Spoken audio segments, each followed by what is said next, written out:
Hey everybody, we got Sean Malarkey here today. He's an internet marketing master, and he's at SeanMalarkey.com. Sean's big on email marketing, so that's what we're going to talk about today, and the importance of building your email list. And everyone talks about it. I hear it all the time, right? Build your email list, build your email list. But a lot of people say email might be dying, or the new social networks might be the new inbox, or what about texting and cell phones bridging into that space? But you're pretty dominant and focused on email is one of the most powerful tools you can do to market yourself. And so, why email? Is it still the the big gorilla on the hill that it used to be? It is. It really is. And there's nothing. It's not going anywhere. There's always something. It's kind of like the iPhone. There's always a new iPhone killer, and Facebook just rolled something out that people are saying is going to be the death of email. But whatever. I mean, it's same with direct mail. You still get direct mail. It's not as effective as it used to be, but it's not going anywhere. Why email marketing? I mean, number one, it's probably the easiest way to stay in touch with your fan base, your audience, your customers, to really, just to build a loyal following, to add value. Social media is a great space, but nothing is like hitting, it doesn't hit their inbox. On Twitter, maybe 2% of your audience might ever see all of your updates, or even if that many. So Facebook, it's something similar. So, I mean, stop and think about it. Just about everybody has an email inbox, and they open the majority of their emails. And if they don't, they unsubscribe or they go away. So think about that for a second. I mean, if you get 5,000 tweets a day that come across your stream, several hundred updates on Facebook, or maybe even 1,000, but how many emails do you get? So that's exactly why. When you start to compare it to those things, you mention it. So that's why I would definitely say it's not going anywhere, and it's powerful. Yeah, I mean, the social networks to me are so noisy. I mean, I can't.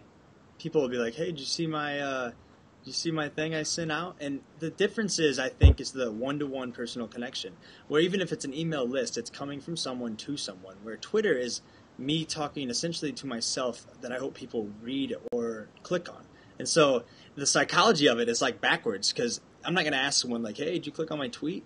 But I would ask them if they got my email. And, right. I think that's kind of the importance key of it is you're not expected on Twitter to see everything I do. Whereas an email, I'd be like, why didn't you open my email?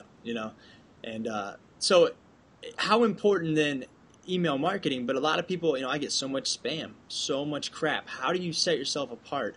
How do you actually get to a person to read it? Because if you're doing email list and you're not emailing your mom to say hi, who's going to answer every email, how do you be credible, and how do you get people to actually click, open, and do what you want them to do?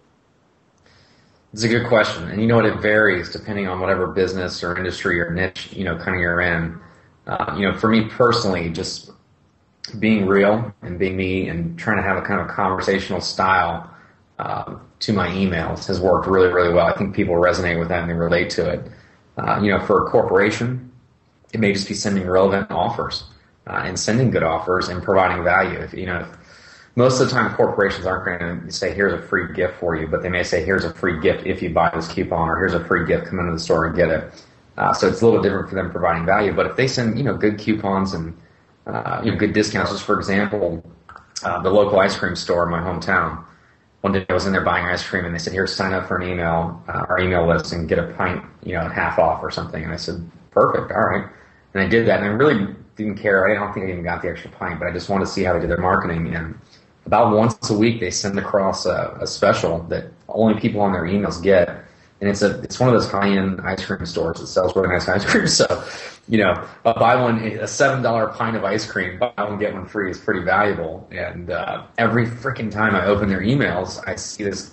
They do an image base, which I think is kind of a mistake, but it does work because I can see this giant image of delicious looking ice cream, and it makes me want to go get it.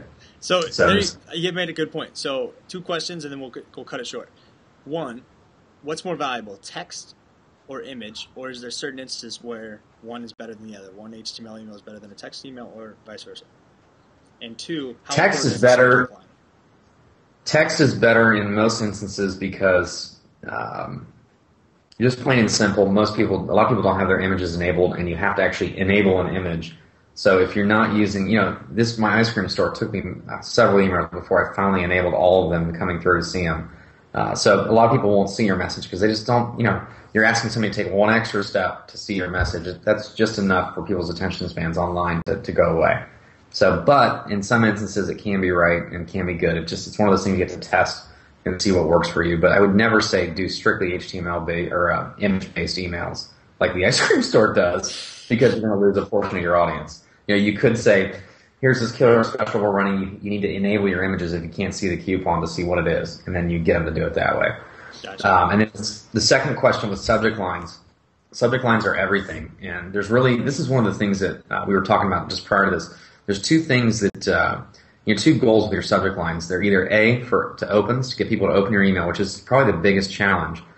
But more importantly, the majority of the time you're asking someone to take action when you open an email. So it's either click here to see our specials, click here to buy my product, click here to buy someone else's product, whatever it is.